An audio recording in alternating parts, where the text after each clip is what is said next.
Jadi banyak melakukan gerakan-gerakan padahal itu bukan gerakan sholat dan bukan dibutuhkan. Artinya gerakan itu tidak dibutuhkan. Cuma suka dia ya bergerak-gerak. Nah, garuk-garuk padahal nggak gatal gitu kan. Kalau gatal boleh ya, karena itu dibutuhkan. Ya. Ya kalau pokoknya kalau ada gatal berarti dibutuhkan. Tapi kalau ya ada orang ya mungkin sholat dia sikit-sikit apal sembarang itu dibuat, ini padahal tak dibutuhkan. Tadi dibutuhkan, maka ini dilarang dan bisa sampai pada tingkat membatalkan sholat. Walaupun dalam mazhab yang lain itu hanya dianggap makruh kalau banyak bergerak. Kenapa dianggap makruh? Sebab dia tidak khusyuk. Sedangkan sholat itu khusyuknya dibagi dua, khusyuk anggota badan dan khusyuk hati. Ya. Kalau dia banyak bergerak, berarti badannya tidak khusyuk. Ya. Oleh karenanya ada orang yang masya Allah secara gerakan sudah khusyuk, ya, tapi pikirannya tak khusyuk. Pikirannya tidak khusyuk, hatinya tidak khusyuk. Tapi itu mendingan daripada dua-duanya tak khusyuk. Nah. Yang keempat, an yasila ila jawfil musalli syai'un muftirun lis-sha'im, yaitu masuk ke dalam tubuh manusia, sesuatu yang dapat membuat puasanya orang yang puasa itu batal. Nah, jadi makan dan minum. Kalau dalam mazhab yang lain disebut makan dan minum saja. Tapi dalam mazhab Syafi'i itu pembatal puasa itu tidak dibahasakan makan dan minum, tetapi masuk ke dalam tubuh. Jadi bisa lewat telinga. Kalau disuntik itu. Ya? Kalau disuntik. Ya, masuk ke dalam tubuh berarti batal. Ya, itu dalam mazhab Syafi'i. Tapi dalam mazhab yang lain tidak harus begitu. Ya. Karena bahasanya adalah makan dan minum. Kemudian wal jawfu indal fuqaha huwa ma yashmalul batan wal uzun wal qubul wal dubur. Dan yang dimaksud dengan jauf itu bagian dalam tubuh, ya, mencakup perut. Ya, kalau ada masuk ke dalam perut, ya, walaupun tak lewat mulut, ya, atau lewat telinga, lewat perut, lewat telinga, lewat kubul dan dubur. Makanya dalam mazhab Syafi'i itu kalau puasa nggak boleh kencang-kencang kalau cebok. Nanti masuk pula ke dalam air situ. Ya. Walaupun ini sebetulnya agak jauh karena yang masyhur itu adalah makan dan minum. Ya. Tapi mereka mengkiaskan, makanya di dalam orang kalau sedang puasa nggak boleh memasukkan air ke dalam hidung dengan kuat-kuat gitu kan, istinsyaq. Ya, itu diantara buktinya tak harus lewat mulut katanya. Ya, berarti lewat yang lubang-lubang yang lain. Ya, kalau air itu masuk ke dalam itu bisa membatalkan puasa. Dibantah bahwa kalau hidung itu dia tuh nanti nyambungnya ke tenggorokan. Ya, jadi tidak bisa dikiaskan dia dengan yang lubang-lubang yang lain. Coba telinga, ya kan, lubang dubur, lubang kubul itu beda. Namun dalam mazhab Syafi'i seperti itu, ya, mereka tetapkan. Berikutnya al-iqtida'u biman la yasihul iqtida' bihi. Mengikuti sholatnya orang yang tidak boleh untuk diikuti. Ya. Artinya dia jadi makmum, imamnya itu imam yang tidak boleh jadi imam. Seperti perempuan. Ya, jadi kalau imamnya perempuan, makmumnya laki-laki, sholatnya laki-laki ini tidak sah. Sholatnya laki-laki yang jadi makmum tidak sah. Karena sama sekali tidak boleh perempuan jadi imam bagi laki-laki. Au khunsa, atau dia adalah banci, bencong, ya, karena tak jelas apa dia laki atau perempuan. Wal muqtadi zakar, ya, sedangkan makmumnya adalah laki-laki. Jadi tak boleh jadi imam perempuan ataupun bencong lalu makmumnya laki-laki sejati. Nah, kemudian yang keenam, tatwilu ruknin qasirin amdan, memanjangkan salah satu rukun yang mestinya dipendekkan. Ya. Jadi rukunnya ibadah contoh ruku, jangan terlalu panjang rukunya, karena ruku itu tidak panjang-panjang. Mislul i'tidal wal julus baina as-sajdataini. Contohnya di sini i'tidal, bangkit dari ruku, ya kan? Itu kan sebentar saja. Jangan dibuat panjang seperti baca surah Al-Baqarah. Ini kenapa pula ini? Ya, lebih panjang i'tidalnya daripada bacaan Al-Fatihahnya gitu. Wal julus baina as-sajdataini, juga duduk di antara dua sujud. Ya, jangan terlalu panjang. Wasiyadatu taqdiru biqadri suratil Fatihah, dan dianggap lama kalau masanya itu bisa lebih panjang dari membaca surah Al-Fatihah. Itu sudah dianggap terlalu panjang, ya, terlalu panjang. Karena kan bacaannya pendek aja. Sami Allahu liman hamidah, Rabbana walakal hamdu, ya. Mau ditambah lagi milk samawati, ya, wa milul ardi wa mil ma syi'ta min syai'in ba'du, ya. Tidak sama panjangnya dengan Al-Fatihah. Jangan terlalu panjang di situ. Berikutnya, takhalluful ma'mum an imamihi bi ruknaini amdan, terlambatnya makmum dari mengikuti imam dua rukun. Jadi kalau lambat, contoh imamnya sudah bangkit dari ruku, bangkit dari sujud. Ya kan biasanya makmum kadang-kadang karena doanya panjang, lambat dia bangkit kan. Nah, imamnya sudah mengatakan Allahu Akbar sudah dulu. Ini kan salah satu rukun nih, dulu di atas sudah sujud. Makmumnya sujud kembali, imamnya sujud kembali, dia belum naik, itu dianggap sholatnya batal. Karena sudah dua rukunnya dia tidak ikuti, yaitu dulu di antara dua sujud, kemudian sujud kembali, atau rukuk, imamnya rukuk, makmumnya juga ikut rukuk, kemudian imamnya sudah bangkit dari rukuk, tidak, ini kan rukun, dia masih rukuk aja, dia sujud ke bawah, imamnya sujud, dia belum bangkit. Nah, ini dianggap batal karena dia tidak ikut imam. Dia tidak ikut imam. Nah, jadi meninggalkan atau terlambat dua rukun dari imam. Bagaimana kalau bacanya belum selesai? Tinggal aja bacaannya.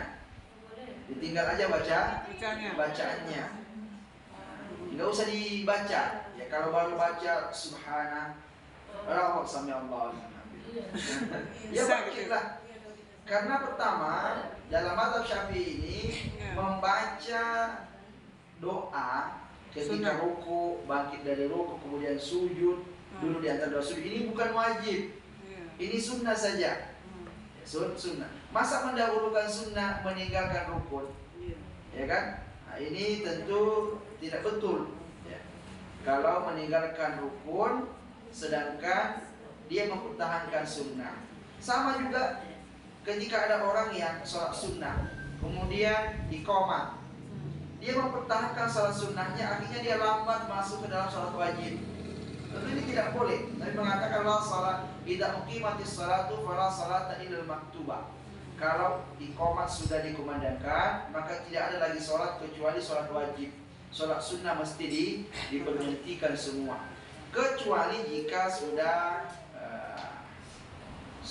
mau selesai sholat sunnahnya, tidak mengapa diselesaikan asal masih bisa mendapatkan takbiratul ihramnya imam. Kalau imamnya sudah masuk Al-Fatihah, dia masih sibuk ayat, ya ini tidak boleh, tidak boleh. Nah, berikutnya taqaddumul ma'mum ala imamihi bi ruknaini li ghairi uzrin. Mendahului imam 2 rukun. Kalau tadi lambat ya, ini kebalikannya mendahului imam ya 2 rukun tanpa uzur, baik itu lupa atau yang lainnya. Jadi dia bangkit dari rukuk, habis itu berdiri ke atas. Kenapa udah cepat sekali berdiri? Imamnya belum bangkit, dia udah berdiri. Nah, ini batal lah. Ya, saya lupa. Kalau lupa berarti uzur. Ya, kalau sengaja maka sholatnya batal. Nah. Kemudian at-taraddudu fil khuruji minas shalah wa at-taraddudu fil istimrari fiha li'annahu yunafil jazm al-matlub fil niyah, yaitu dia ragu-ragu antara ingin masuk atau ingin keluar dari sholat. Ingin masuk atau keluar dari sholat, karena itu mengurangi atau menghilangkan ketetapan niat. Ini mau berhenti atau enggak gitu, mau berhenti atau tidak. Ya. Kalau mau berhenti sekalian, kalau mau lanjut, jangan sampai berada di tengah-tengah antara lanjut dan tidak lanjut. Kalau sudah seperti ini modelnya, dalam mazhab Syafi'i dianggap sholatnya batal. Kenapa batal? Niatnya tak jelas. Niatnya tidak jelas. Nah, berikutnya ta'liqul khuruj minas salati ala syai'in ghairi muhalin aqlan atau muhal bihasabil 'adah, yaitu menggantungkan keluarnya seseorang dari sholat atas sesuatu yang memungkinkan terjadi. Contohnya dia mengatakan begini, kalau mati lampu saya berhenti sholat. Kalau mati lampu saya berhenti sholat. Pas di tengah sholat benar mati lampu, maka ketika mati lampu otomatis sholatnya batal. Kenapa? Karena dia sudah membatasi niatnya sampai mati lampu. Sama dengan orang puasa. Jadi kalau sampai rumah saya mau buka puasa, di jalan pokoknya kalau saya sampai rumah saya batalkan puasa. Sampai rumah nggak dibatalkan, itu puasanya sudah batal. Puasanya sudah batal. Kenapa? Karena niatnya sampai di situ aja puasanya. Ya kan? Kalau niatnya sudah batal, walaupun dia tidak makan, tidak minum, ya sudah. Sama dengan orang anggaplah dia bilang besok saya nggak mau puasa. Ya kan? Tahu dia puasa, itu tidak sah. Kalau sholat, kalau puasa wajib. Kalau puasa wajib. Makanya kan orang yang puasa wajib mesti niat di malam harinya kan. Kalau dia mengatakan besok saya nggak mau puasa, tahu besok, aduh puasa aja lah. Nah itu sudah tidak sah, sudah tidak sah. Itu hanya ini ya, Syafi'i aja atau kalau Hambali ada perbedaan atau gimana? Kalau apa itu? Yang bersari. Iya, ini sama saja semuanya. Karena sudah membatalkan niat, maka batallah ibadahnya itu. Walaupun dia belum batalkan, tapi niatnya sudah dibatalkan. Nah, sedangkan niat ini kan syarat sahnya ibadah. Jadi jangan niatnya dibatalkan. Kalau puasa sunnah tapi belum makan misalnya sampai 3 Nah, yang puasa bisa. Puasanya sah kalau dia belum makan sama sekali. Ya, masuk subuh kan? Masuk subuh belum dia sama sekali, kemudian dia mengatakan saya mau puasa lah hari ini. Itu sah. Tapi kalau puasa wajib tidak. Kalau memang dari awal dia mengatakan saya nggak mau puasa, ya akhirnya dia kan nggak makan sahur kan, ya, sampai pagi begini belum juga makan gitu. Udahlah puasa aja lah kalau gitu. Ini tidak bisa, tidak sah puasa orang yang melakukan puasa wajib. Maka wajib dia berniat di malam harinya bahwa besok dia akan puasa. Dia akan puasa. Nah, karena sebelumnya sudah tak jelas, sudah memang kalau dia kan dari sebelumnya dia nggak mau puasa kan? Ya, lalu kemudian tiba-tiba puasa. Nah, beda halnya kalau ada orang dia mau puasa nggak bangun sahur aja, tapi kan malamnya dia mau puasa besok, itu tidak mengapa. Tapi kalau sebelum imsak masih mau melanjutkan puasa masih boleh gitu Ustaz? Yang penting sebelum masuk waktu subuh, karena waktu subuh masuk waktu subuh disitulah mulai seseorang puasa. Jadi batasannya adalah masuk waktu subuh. Kalau sudah masuk waktu subuh belum dia niat untuk puasa, masih belum mau puasa, ya nanti pagi baru sadar dia kan, maka puasanya tak sah, puasanya tidak sah. Nah, karena dia masuk dalam waktu puasa dalam keadaan tidak niat puasa. Ustaz, lanjut Ustaz nanya. Tapi ini ke sholat tadi Ustaz, membatalkan sholat. Misalnya gini Ustaz, kita katakanlah di mall misalnya, itu kan kadang-kadang yang jadi imam itu ya siapa aja lah gitu Ustaz ya. Nah terus pas kita jadi makmumnya dia, perasaan kita kok kayak bacaannya itu kok kayaknya gimana gitu loh Ustaz. Nah jadi gimana? Boleh nggak kita membatalkan? Udahlah sholat sendiri aja lah. Nah, jadi boleh di saat seperti itu, atau mungkin imamnya terlalu cepat nggak ada tumakninanya. Akhirnya kemudian kita mufarakah namanya. Mufarakah, kita niat keluar dari jamaah dengan berpindah ke sholat sendiri. Itu boleh. Jika ya, ada uzur, contoh di antara uzurnya imamnya terlalu panjang bacaannya. Masa imam di malam dia baca kan, sementara saya ini belum juga ruku. Akhirnya ya, dibuat mufarakah. Mufarakah artinya udahlah saya nggak mau ikut jamaah, saya mau sholat sendiri saja. Nah, maka kemudian dia ruku sendiri sampai selesai. Tapi posisi kita memisahkan atau gimana? Jadi niatnya saja yang diganti, ya, dan melanjutkan sholat sendiri. Iya. Tempatnya tetap di situ. Ketika dia rukuk sujud, ya sendiri. Tapi kita lihat orang berbeda. Hal ini pernah terjadi, ya, ketika Mu'adz bin Jabal jadi imam, bacanya terlalu panjang. Lalu makmumnya itu kan mufarakah. Makmumnya makmumnya akhirnya sholat sendiri. Sholat sendiri dalam artian dia rukuk sujud, pokoknya nggak ada lagi urusan dengan imam. Kemudian salam, habis salam pergi. Ya. Jadi kalau ada unsur syar'i ini dibolehkan. Ya, contoh tadi imamnya tidak ada tumakninanya. Rakaat pertama Allah Akbar. Nah, ini kalau saya lanjut tak betul salah saya nih. Akhirnya kemudian dia tetapkan dalam hatinya saya nggak mau ikut dia lagi. Berarti dia kemudian sholat sendiri sampai selesai. Karena dibatalkan kita pindah tempat, kita mulai dari awal lagi sendiri. Nah, kalau dibatalkan sholatnya, ya berarti mau pindah tempat mau di situ. Kalau dibatalkan niatnya, mau saya berhenti sholat, gitu kan? Nah, berarti sholatnya batal. Harus diulang dari awal. Beda kalau niat yang dibatalkan niat jadi makmum. Kalau niat jadi makmum dibatalkan, ya maka berarti lanjut sendiri. Tidak perlu diulang dari awal. Jadi beda membatalkan sholat dan beda membatalkan jadi makmum. Kalau batal jadi makmum, jadilah sendiri gitu kan. Ustaz, satu lagi Ustaz. Ini dalam kita sholat sunnah lah misalnya Ustaz ya.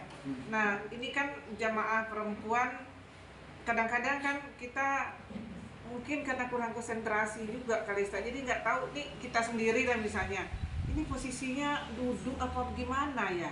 Jadi pernah ada seperti itu Ustaz. Jadi apa ya ini posisinya, kita duduk atau berdiri lagi. Nah jadi dalam sholat itu kita dalam sholat juga, tapi kita ngelihat ini posisinya gimana nih imamnya. Nah terus kita masuk lagi, itu sah nggak sholat kita itu, Ustaz? Nah, itu hukumnya sah. Jadi kalau makmum salah, ya makmum salah dalam keadaan berjamaah, maka tidak ada sujud sahwinya makmum. Jadi kalau ada salah pada makmum, ditanggung oleh imam salahnya. Ditanggung oleh imam. Nanti ada penjelasannya setelah ini di bab sujud sahwi, bahwa salahnya makmum. Anggaplah makmum itu contoh yang sering terjadi kalau malam subuh Jumat itu, karena nggak tahu ini makmumnya mau baca surah apa gitu kan, atau dia mungkin masbuk gitu, tiba-tiba kan imamnya sujud tilawah itu, karena makmum perempuannya di belakang karena tertutup, dikiranya rukuk kan, dikiranya rukuk, padahal mereka sujud. Ketika dia bangkit dari rukuk, bangkit dari sujud, kan Allah Akbar, naik dia kan, Allah Akbar, nggak sampai Allah liman hamidah ya. Lalu kemudian lanjut lagi bacanya kan, lanjut bacanya ini nanti tentu makmum perempuannya belakang ini gimana nih ceritanya salatnya kok kayak gini, ya kan? Ya tidak jadi masalah, dia salah di situ, kemudian dia lanjut lagi, dia nggak rukuk, maka tidak mengapa, ya. Tidak ada masalah bagi makmum. Kesalahan makmum ditanggung oleh imam. Jadi makanya tadi kalau bacaannya tadi kurang-kurang, lebih baik kita ikut, nggak ada masalah, lanjut aja ikuti imam. Baru baca at-tahiyat, imamnya sudah naik gitu kan, ya sudah, nggak usah dilanjutkan tahiyatnya, naik saja, berdiri saja ke atas. Kurang ini, ya nggak apa-apa kurang, tidak apa-apa kurang, nanti kekurangannya ditanggung oleh imam. Nah, itulah salah satu di antara keutamaan daripada sholat berjamaah. Yang kurang-kurang dari makmum itu ditanggung oleh imam. Kecuali ia memang tidak dilakukan oleh makmum, wajib disempurnakan. Nah, jangan baru satu rakaat dulu selesai salam imamnya, salam juga saya. Nah, itu ada yang ditinggal, yang dia memang tidak ikut imam, rakaat pertama, rakaat kedua itu nggak dikerjakan, maka ini harus ditambahkan, dikerjakan sendiri. Tapi kalau yang kurang-kurang tadi, ya bacaannya kurang, tapi kan gerakannya kita semuanya ikut imam, maka ini tidak mengapa, ya. Tidak mengapa, ditinggal saja dan diutamakan untuk mengikuti imam. Nah, berikutnya kita lanjut yang ke-11, asyakku fin niyah, hal ata biha amla, ragu dalam berniat. Makanya dalam mazhab Syafi'i itu niat mesti dilafazkan. Kenapa? Karena kalau tak dilafazkan, jangan-jangan dia takbir belum niat. Kalau dia takbir belum niat, maka ini tidak boleh, karena niat harus berada di luar sholat. Jangan takbir baru kemudian dia menentukan ini sholat wajib atau sholat sunnah. Tidak boleh begitu. Tidak boleh. Jadi sebelum takbir harus jelas ini mau sholat subuh atau qobliyah subuh. Masalahnya modelnya sama ini. Yang membedakannya hanya niat. Maka harus diperjelas. Jangan setelah takbir Allahu Akbar baru kemudian ini sholat wajib lah ya, ini sholat subuh lah. Atau awalnya dia mau sholat subuh, di situ setelah takbir baru diganti. Enggak lah, ini sholat qobliyah lah. Ya, ini tidak boleh, tidak sah sholat yang seperti itu. Itu sama semua, Ustaz ya?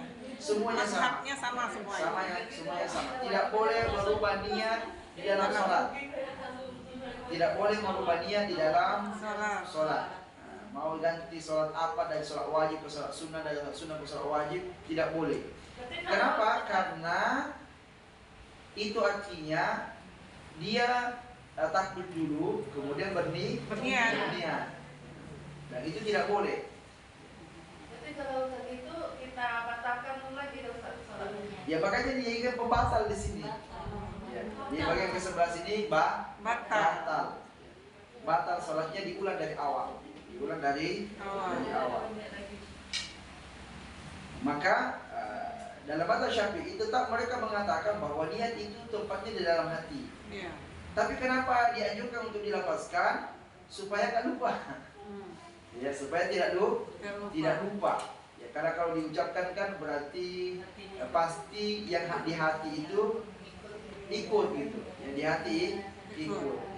Namun kan tidak ada contohnya. Tidak ada contohnya dilafazkan, itu masalahnya. Cuma masalahnya. Maka ya tetap ya, sebagian para ulama mengatakan ya tetap niat itu di dalam hati tidak dilafazkan. Apalagi lafaznya lafaz tertentu pula. Habis itu lafaznya nggak bisa diganti-ganti. Cuma satu lafaz saja dia pegang gitu kan. Pokoknya rakaatain saja. Malah ada salah rakaat, ada arba rakaat gitu kan. Ada rakaat wahidah gitu. Nah, kalau nggak bisa ganti-ganti gimana jadinya? Ya kan pokoknya mau sholat zuhur rakaat ini, ya kan, maghrib rakaat ini lagi. Nanti salah pula niatnya itu. Masa dia niat sholat zuhur 2 rakaat, ya kan? Tapi dikerjakannya 4. Ya berarti beda antara yang di mulut dengan yang di hati. Nah, dan kalau begitu kata para ulama, walaupun dia mengucapkannya rakaat ini, tapi yang di hatinya itu 4, ya tetap sholatnya sah. Karena yang di mulut bukan yang di mulut, yang dijadikan patokan, yang di hati. Nah. Kemudian berikutnya sarfu niyatis salatil allati ayyanaha fiha ila ghairiha, mengganti niat yang telah dia tetapkan ke niat yang lain di dalam sholat. Nah, jadi sebelum sholat dia sudah niat sholat tertentu, entah sholat wajib atau sholat sunnah, atau sholat zuhur atau sholat asar gitu kan. Kemudian di dalam sholatnya dia ganti niatnya, niatnya. Berarti niat yang pertama batal kan? Nah, niat yang kedua tidak terpenuhi syarat karena dia di dalam sholat baru berniat. Tidak boleh, maka dua-dua sholatnya batal. Harus diulang dari awal. Nah, berikutnya tarku ruknin min arkanis salati amdan, meninggalkan salah satu rukun dari rukun-rukun salat dengan sengaja. Ya, rukun-rukun salat. Sawaun akana ruknu qauliyan aw fi'liyan. Ya, sama saja baik itu rukunnya rukun ucapan atau rukun perbuatan.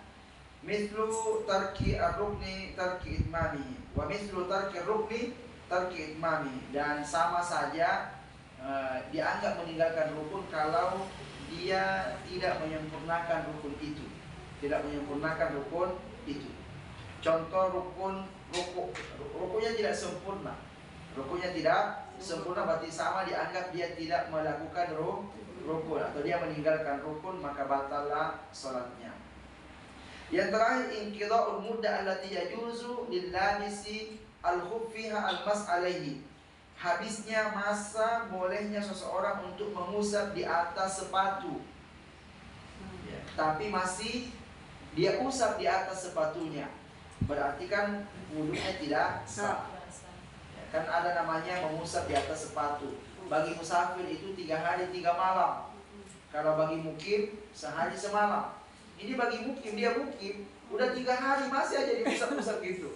Nah, maka tentu wudhunya tidak sah. Kalau wudhu tidak sah, berarti sholat yang dilakukan setelah itu juga tidak sah. Nah, ini banyak dalam mazhab Syafi'i yang disebutkan tentang pembatal sholat. Dalam mazhab yang lain itu tidak sebanyak ini. Paling disebut ya ketawa. Ini jadi disebut ketawa ya. Ketawa terbahak-bahak. Dalam sholat tidak boleh ketawa terbahak-bahak. Tapi kalau hanya senyum boleh, kalau hanya senyum. Oh iya. Senyum itu artinya dia tidak mengeluarkan suara. Dia tertawa tapi tidak mengeluarkan suara, maka itu dianggap senyum. Oh, itu nggak apa-apa ya? Itu tidak apa-apa.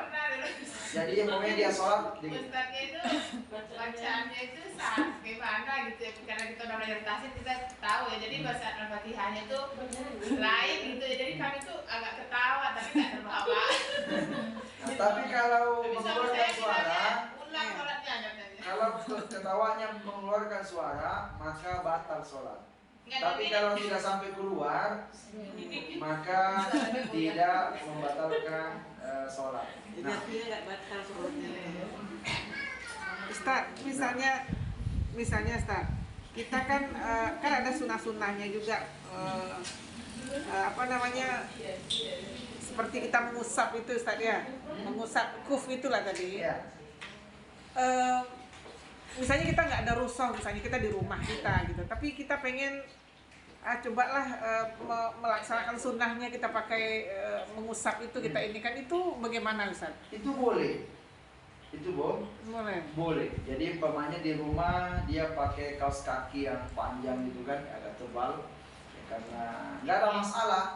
Cuma malas aja dia mau kena air gitu kan. Nah, nggak ada masalah, nggak apa-apa. Bukan berarti kita ibaratnya mempermudah-mudah, bukan kesana aja tuh hukumnya ya Ustaz? Karena memang untuk kemudahan. Ya, untuk kemudahan. Makanya ada dibedakan antara musafir dengan mukim. Ketika mukim, apa kebutuhan kita ketika mukim? Mungkin karena airnya dingin, ya kan? Iya. Cuacanya dingin, Iya. malas saya kena air di kaki, ya, maka ya, udah saya berwudu, habis itu pakai kaos kaki. Nanti kalau mau berwudu lagi, tak perlu cuci kaki, tak perlu dibuka lagi kaos kakinya, cukup diusap saja di bagian atasnya gitu. Tidak mengapa, itu adalah kemudahan yang Allah Subhanahu Wa Taala berikan dan boleh untuk kita ambil. Nah, Termasuk juga untuk menjamak sholat walaupun kita nggak keluar kan boleh juga kan Ustaz ya? boleh juga, tapi menjamak sholat itu ada ilatnya, ada sebabnya, yaitu masyaqqah. Ada kesulitan untuk sholat di setiap waktu. Jadi apa alasannya? Kenapa menjamak? Mesti ada alasannya. Ya, Iya. karena saya gini atau saya gitu. Maka boleh. Boleh. Atau karena ngantuk gitu kan? Iya, ngantuk yang amat Udah capek sangat. kali saya. Betul. Gak kuat lagi saya nunggu isya ini. Udah jatuh-jatuh ini kepala saya. Ya, udahlah dari maghrib lanjut ke Isya. Habis sholat isya, Langsung udah tidurlah, istirahatlah. Gak apa-apa. Tapi jangan dibuat sering-sering yang begitu. Iya, misalnya Ya, ini dalam kondisi-kondisi yang tertentu saja. Itu dibolehkan. Jadi menjamak sholat tidak harus safar, tidak harus boleh ketika di rumah. Ya, anggaplah lagi kurang-kurang sehat gitu kan. Ya, adalah saya mau jamak dulu untuk kali ini, saya mau jamak dulu sholat saya, kurang-kurang kuat ini, lemas badan saya ini, pegal-pegal. Ya nggak apa-apa, tidak apa-apa. Ya karena Rasulullah SAW pernah menjamak sholat tanpa ada sebab, tanpa ada sebabnya. Kemudian Ibnu Abbas ditanya, kenapa Rasulullah menjamak sholat? Ibnu Abbas menjawab, Nabi tidak ingin memberatkan umatnya. Nabi tidak ingin memberatkan umatnya. Jadi ketika umatnya itu ya ada waktu-waktu tertentu dia agak-agak berat, ya maka boleh dia untuk menjamak sholatnya. Oh, menjamak itu nggak harus, misalnya kayak maghrib sama isya itu nggak harus di waktu isya ya Ustaz? Boleh di waktu ada di waktu maghrib gitu? Ya, jamak itu artinya melakukan dua sholat dalam satu waktu. Jadi menggabungkan dua sholat dalam satu waktu. Kan sholat itu kan masing-masing ada waktunya. Nah, kemudian antara zuhur dengan asar, asarnya dikerjakan di zuhur. Nah, itu namanya menjamak. Digabungkan asar, zuhur dan asar di waktu zuhur, atau zuhurnya dipindah ke asar. Ya, namanya jamak takhir. Maghrib dan isya. Ya, yang penting jangan zuhur sama subuh digabung gitu. Ya boleh hanya zuhur, asar, maghrib di isya. Asar ke maghrib nggak bisa. Asar ke maghrib tidak bisa digabung. Maka maghrib ini wajib dikerjakan bagaimanapun keadaannya. Kalau sekiranya belum sholat asar, tidak boleh sama sekali asar ini dikerjakan di waktu maghrib, apapun alasannya. Maka mesti dikerjakan bagaimanapun kondisinya. Ya, yang penting habis berwudu gitu kan. Walaupun tidak menghadap kiblat, walaupun tidak menutup aurat, ya. tetap mesti dikerjakan di waktu Asar. asar. Jangan pula aduh nantilah asarnya nanti segala maghrib aja lah. Ini nggak bisa, tidak bisa sama sekali. Nah, Kalau misalnya gitu kita mau pergi, terus kita sholat asar di waktu zuhur karena alasan nanti kalau mau sholat asar itu ribet buka-buka itu mau buka wudhu gitu, ya itu boleh. ya itu namanya jamak Ya, takdim. tapi padahal di sana bisa sholat bisa wudhu, cuma karena males ribet aja gitu. Alasannya boleh. Boleh. Ya karena agak sulit. Takdim kan Ustaz? Jamak Ini namanya takdim. takdim, Iya, kan? Takdim. Jadi nggak apa-apa. Ya karena alasannya sepele. Ini zuhur, ini sekarang zuhur ini. Nah, Habis itu habis zuhur dia mau pergi entah kemana gitu kan? Ustaz ke mall kan Ustaz? Saya ke mall. Gitu. Ya tapi males nanti ribet Malah, buka-buka ya nggak apa-apa. Sesekali begitu nggak apa-apa. Nggak boleh sering-sering. Nggak boleh sering. Anggaplah lagi di mall maghrib. Iya. Lagi di mall maghrib. Maghrib itu kan dekat ya. Iya. Harus ke sana lagi kemana? Iya. Kan? Bisa. Udahlah. Maghribnya saya undur ke Isya sekalian. Nggak Nah, apa-apa. takhir ya Ustaz? Kita Jamak takhir. Jadi nanti sepulang ke rumah baru sholat maghrib sholat Isya. Nggak apa-apa. Nah, tapi yang tiap hari begitu. Jadi waktu-waktu tertentu saja. Baik. Ada banyak kondisi-kondisi yang disebutkan oleh para ulama dan mirip-mirip seperti itulah. Anggaplah ada orang dia itu ada pekerjaan yang harus habis di jam 5 kan, atau di jam 4. Di mana jam 4 ini kalau dia pergi sholat dulu nggak selesai pekerjaan jam 4 nih, ya kan? Akhirnya udahlah zuhur asar sekalian dijamak, biar setelah sholat zuhur dan asar baru kemudian dia fokuskan kerja supaya bisa pulang jam 4. Kalau enggak nanti nginap lagi besoknya baru bisa pulang. Karena jam 4 itu situlah kapalnya. Iya. Disitulah kapalnya jam 4. Nah, Iya. Ustaz, kalau begitu terus misalnya kondisi kerjanya sholatnya seperti itu terus boleh? Kan nggak boleh sering-sering. Iya. Kan, ya misalnya kan nggak boleh sering-sering. Tapi ini pekerjaannya dia itu seperti itu gitu loh. Nah tuh gimana tuh Ustaz? jadi ini kalau setiap hari pulangnya jam 4 gitu, ya kan bisa sholat di kapal sebetulnya. Bisa sholat di kapal. Tapi kalau pekerjaannya ini sudah minggu terakhir, hari terakhir sudah ini, ya kan nggak ada untuk besok lagi kan? Iya. Ya harus selesai. Kalau enggak nanti tertinggal dia kapal mesti besok pulang. Iya. Tapi nggak ada lagi kerjaan besok nih, Iya. ya kan? Ya maka tidak mengapa dia kejar waktu itu supaya ya besok nggak kerja lagi, Iya, diselesaikan hari itu. Tapi kalau tak begitu nanti dia tertinggal, dia harus menunggu besok. Padahal pekerjaannya mungkin dikerjakan tinggal beberapa waktu udah selesai. Iya. Nah, tapi kalau kerjanya tiap hari, ya bisa di sholatnya di kapalnya atau di pesawatnya nggak ada masalah. Jadi seperti itu kalau rutin tiap hari. Tapi kalau tadi mungkin waktu terakhir sudah ini, dia harus habiskan hari itu supaya dia bisa pulang di jam 4 itu, maka dalam keadaan seperti itu boleh dia untuk menjamak takdim sholatnya. Itu kerjakannya zuhur dulu apa asar dulu Pak? Tentu zuhur dulu. Sholat ini harus tertib, Berurutan ya. harus berurutan. Nah, kalau menjamak sholat mesti berurutan waktunya. Baik. Berikutnya kita lanjut a'mal allati la tubtilus shalah. Amalan-amalan atau pekerjaan-pekerjaan yang tidak sampai membatalkan sholat. Tidak sampai membatalkan sholat. Satu, idza ghalaba al-musalli su'al aw tanahnu. Apabila seseorang itu terkalahkan oleh rasa batuk. Jadi ketika sholat dia batuk. Ya, batuk. Wa in zahara minhu ma harfani fa aksar, walaupun jelas hurufnya dua huruf atau lebih. Kalau 2 huruf atau lebih bisa saja itu memberikan makna ya. Ya, memberikan makna. Contoh dia batuk tapi batuknya kok ngomong apa gitu. Ya. Jadi terapa gitu kan. Batuknya sampai ya terdengar seperti kata. Kalau sebabnya karena itu, maka sholatnya tidak batal. Tadi kan awalnya disebut kalau seseorang itu ya berucap dengan ucapan manusia, ya, dalam sholatnya, maka dianggap bicara, dan itu batal sholat kalau begitu. Nah, tapi kalau dia batuk, ya, sebabnya batuk habis itu mengeluarkan suara yang itu bermakna, suaranya itu punya makna, maka ini tidak membatalkan sholat karena sebabnya adalah batuk. Aci cuci gitu. Apalagi dia buat batuknya gitu. Maka ini tidak apa-apa. Atau tanah ini berdehen. Walaupun mungkin dehennya itu punya makna.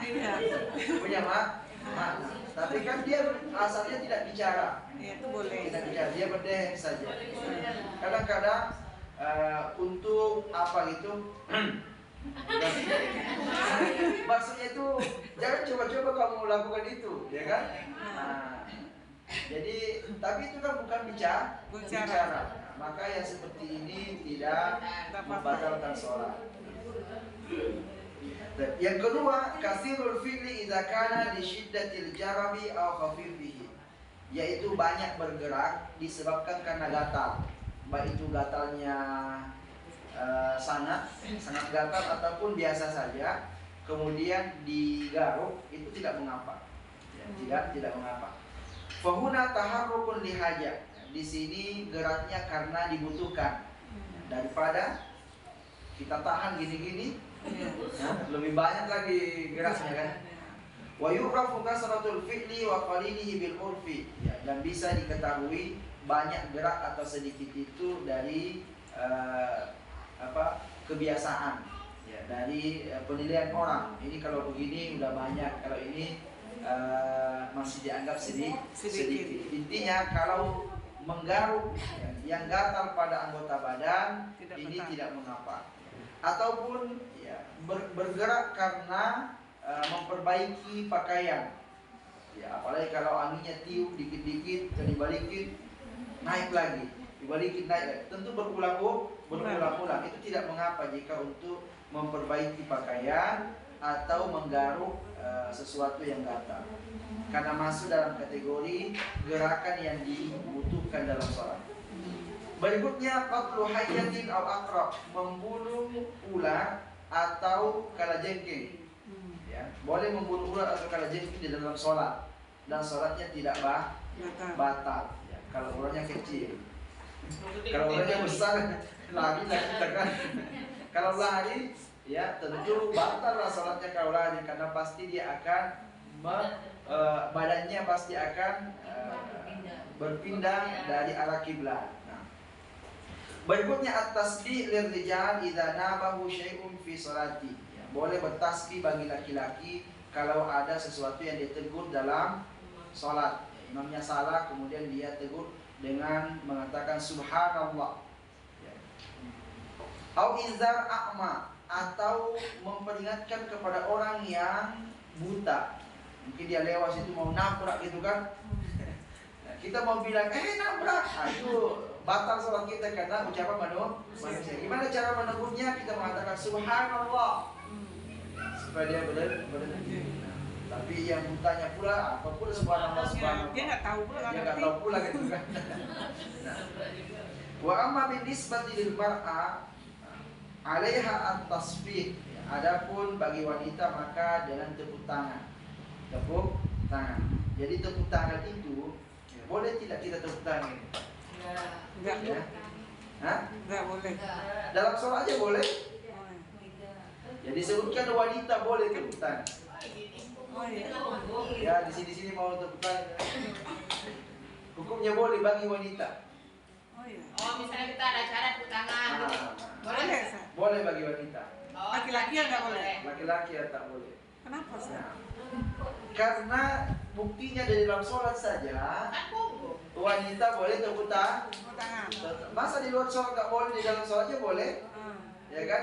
Berarti di luar sholat hukumnya Boleh. lebih boleh lagi tepuk tangan gini. Nah, Bukan gini tepuk tangannya, Ustaz. iya tuh. Karena di sholat gini. Iya, tepuk tangannya dalam sholat gini. Iya. Tapi kan mengeluarkan suara kan, suara tangan kan, ya sama aja dengan begini. di luar sholat kalau begini, wanita tepuk tangan begini, ya boleh. Daripada dia bersuara,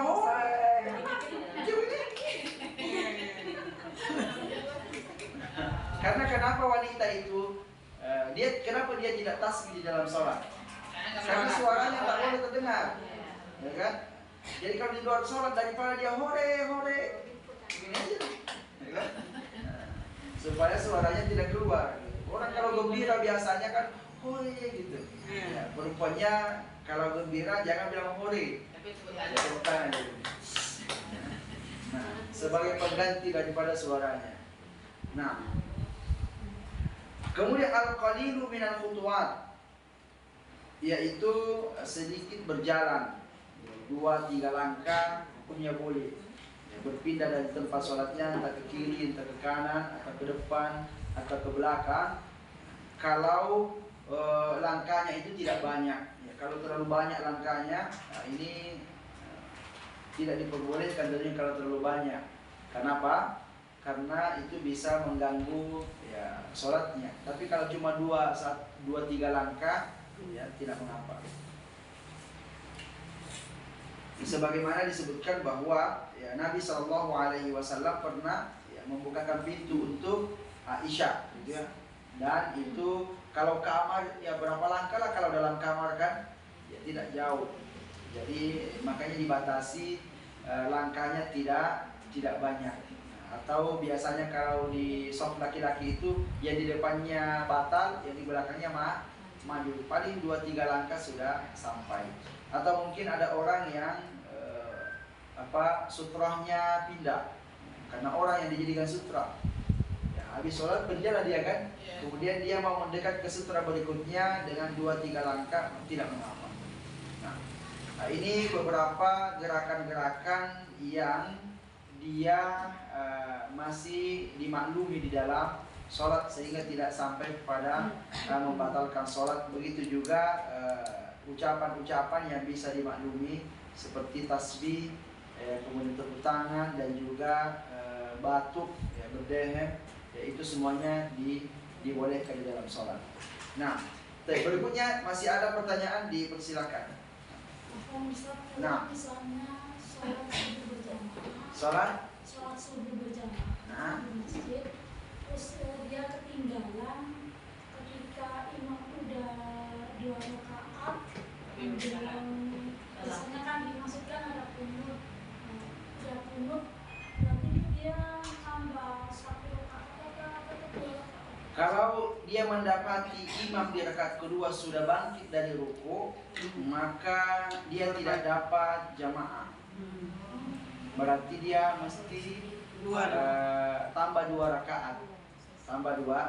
Jadi batasan seseorang itu mendapatkan 1 rakaat adalah dengan ruku. Kalau kita masih sempat ruku bersama imam, berarti dapatlah kita 1 rakaat. Kalau lewat dari itu berarti tak dapat 1 rakaat. Berarti tidak terhitung sholat jamaah. Tetap dihitung sholat berjamaah, ya, tapi dia masbuk. Beda halnya yang lebih sulit dari itu, orang kalau masbuk di sholat Jumat. Kalau ada orang masbuk di sholat Jumat, maka dia mesti sholat 4 rakaat. Zuhur gitu. Jadi jatuhnya sholat zuhur. Kenapa? Karena sholat Jumat itu ya wajib atau syaratnya berjamaah, dan dia sudah dianggap tidak berjamaah karena tidak dapat jamaah. Jadi seperti itu. Ya. Kecuali kalau dia musafir, gitu kan, musafir maka sholatnya 2 rakaat lah, ya kan? Karena dia kasar. Ya, tapi kalau orang mungkin seperti orang sini, dia pergi ke masjid lambat, ya, dia sudah mendapati imam sholat Jumat itu sudah bangkit dari rukuk di rakaat kedua. Berarti dia takbir niatnya sholat zuhur 4 rakaat, bukan lagi sholat Jumat. Nah, jadi itu batasan untuk mendapati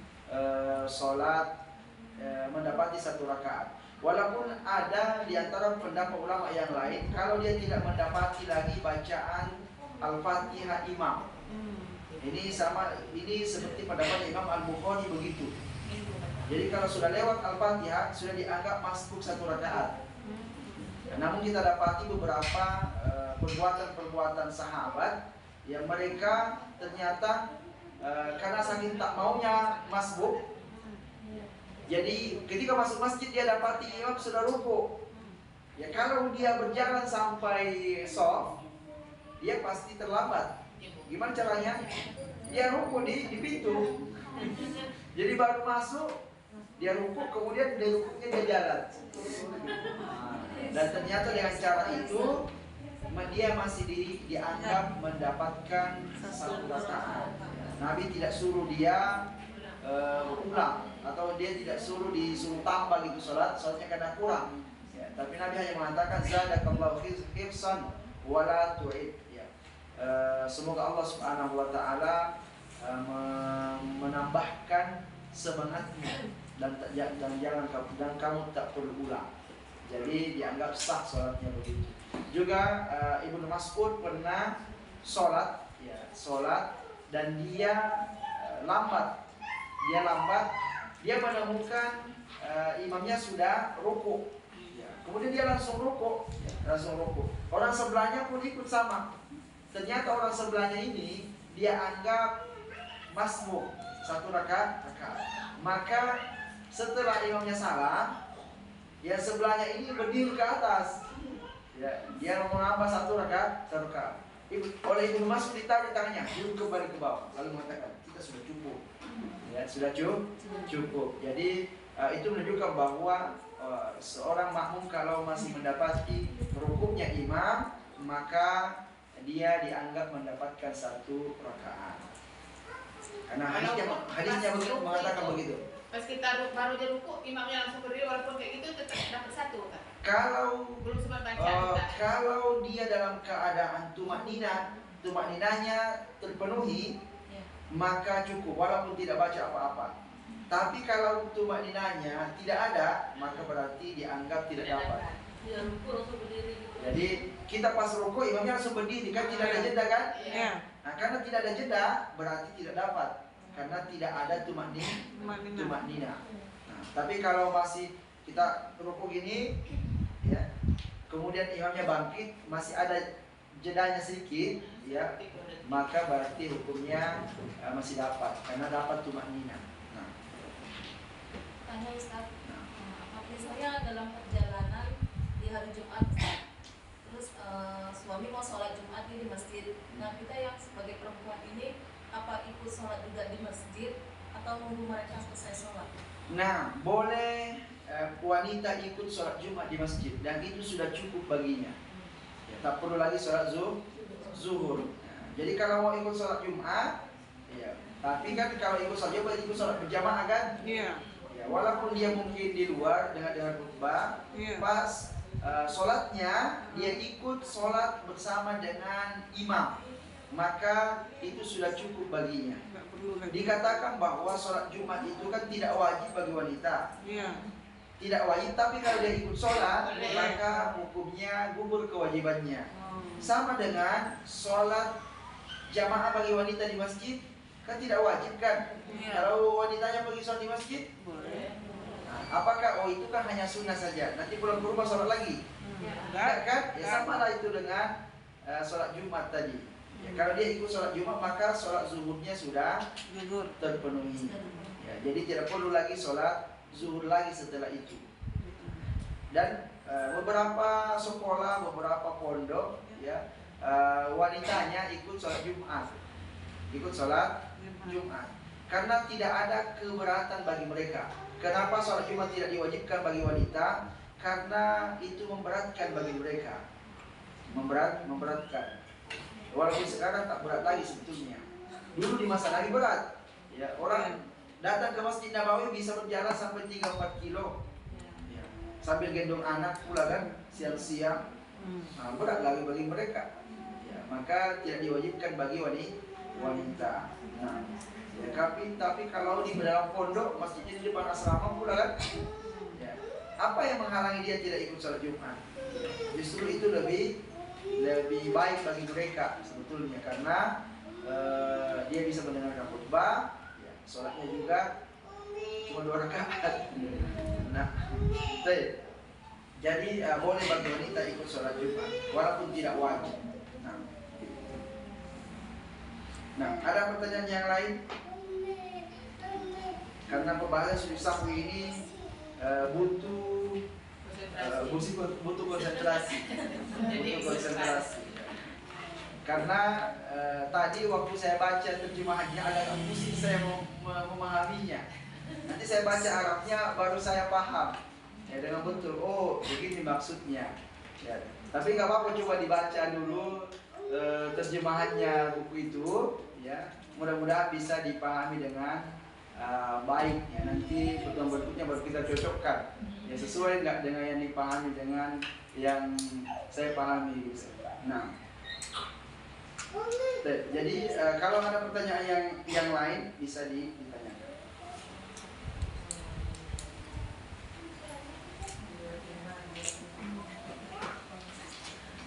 Tak ada lagi pertanyaan ya? Alhamdulillah. Berarti masalahnya nggak banyak gitu kan? Sudah masalah-masalah yang ada itu sudah bisa dipahami dengan baik. Nah, kalau begitu kita cukupkan kajian kita sampai di sini. Wassallallahu ala nabiyyina Muhammadin wa ala alihi wa sahbihi wa sallam. Subhanakallahumma wa bihamdika asyhadu an la ilaha illa anta astaghfiruka wa atubu ilaik. Wassalamu alaikum warahmatullahi wabarakatuh. Waalaikumsalam warahmatullahi wabarakatuh.